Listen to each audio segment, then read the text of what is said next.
Bienvenidos a un recorrido más de infierno. Apaga todas las luces, asegura todas las ventanas y ponte cómodo, que aquí es donde empiezan nuestras terribles pesadillas. El bebé del infierno.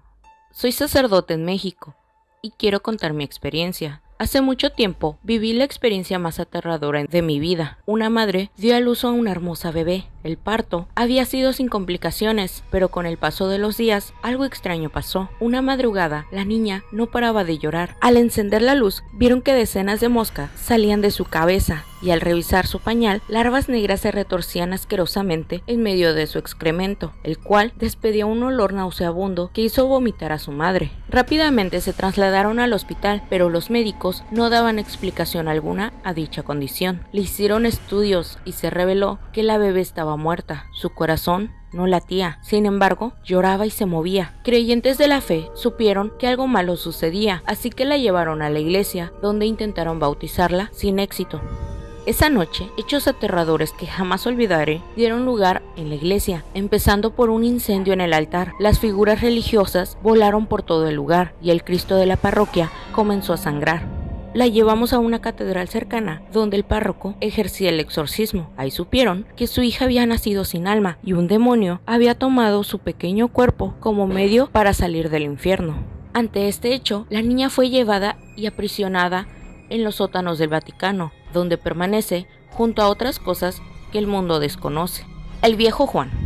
Soy de Veracruz y esta historia nos pasó a mi abuelo y a mí hace más de 30 años. Esto sucedió cuando mi abuelo una vez se quedó sin trabajo en la zafra, corta de caña, y consiguió un nuevo empleo cuidando un ranchito cerca de su casa. Ahí él ordeñaba vacas y daba alimento a los animalitos de ese rancho. Yo también vivía algo cerca de ese lugar. Cuando salía de la escuela, yo cursaba el 3er año, iba a buscarlo y ayudarle a alimentar las gallinas, y en las tardes me contaba historias de nahuales, que son brujos que se transforman en animales, y brujas que habitaban en el pueblo. Una de esas tardes encontramos en un extremo, cerca de ese ranchito, restos de fogata, y eso era raro, ya que las casas de las demás personas de la colonia estaban algo retiradas del ranchito, y pensamos que era algún cazador, pero el abuelo dijo que la gente hablaba mucho de un nahual que por ahí merodeaba y se trepaba a los techos de láminas de las humildes casitas, porque había muchas chamacas solteras y jóvenes que despertaban con rasguños y moretones en las piedras. Según mi abuelo, los nahuales se alimentaban de la sangre de las mujeres jóvenes y abusaban de ellas.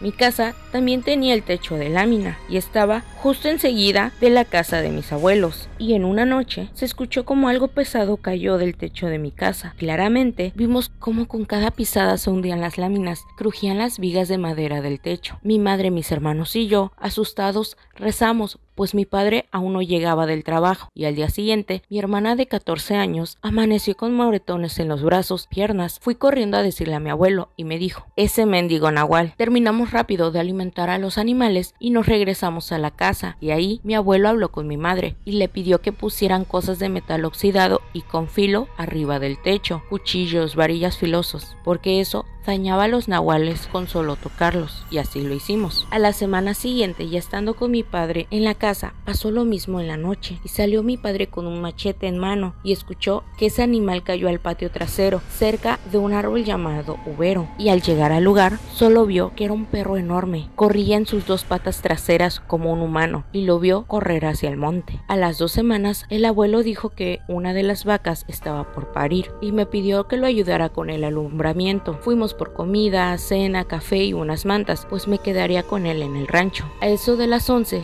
ya de noche, me quedé dormido. Aún no paría la vaca, pero a las 12 escuché a mi abuelo chiflar, y era porque las vacas se habían salido, incluso la que estaba cargada. Los encontramos metros adelante, pero no la que estaba por parir, y escuchamos mugidos por el área, donde vimos la fogata aquella, y ahí estaba la vaca con su becerrito, y más lejos vimos otra fogata, y vimos colgado en un árbol el cuero de piel humana. Era de ese nahual. El abuelo sacó su machete y echó fuego a la piel del brujo, y nos escondimos. A los 2 minutos cayó cerca de la fogata ese nahual y aullaba horrible. Mi abuelo lo fue a enfrentar macheteándolo. Gritaba como humano y aullaba del dolor, y en un descuido del abuelo, el nahual agarró su piel y se la llevó. Pero antes de eso, el abuelo le dio un machetazo, la arrancó 2 dedos y corrió hacia la oscuridad del monte. Recogió los dedos y los envolvió en un paño. Nos fuimos al rancho a dejar la vaca y el becerro, de ahí a la casa, pero había gente en el pueblo y los alertó contando lo sucedido y diciendo que buscaran a un hombre que le faltaran 2 dedos y la piel chamuscada, y así lo hicieron, pero solo faltaba uno por encontrar, y ese era el viejo Juan, un hombre que era de Santiago Tuxtla, y ese viejo llevaba 2 años viviendo solo ahí en la colonia y sin familia. Siempre miraba a las mujeres con morbo. Al ir a buscarlo no había nadie en su casa, solo prendas íntimas de las vecinas que colgaban en sus tendederos a lavarlas y cosas de brujería, y nunca regresó ese viejo a la colonia. Al año y en el monte encontraron los huesos y cráneo ya secos. El cuero de una piel humana ya seca y podrida era el viejo Juan, pues las autoridades dijeron que tenía como 2 años de muerto, el mismo tiempo que se dejó de ver a ese cochino. Y si era él, pues ese nahual jamás volvió a la colonia, y menos por esa zona.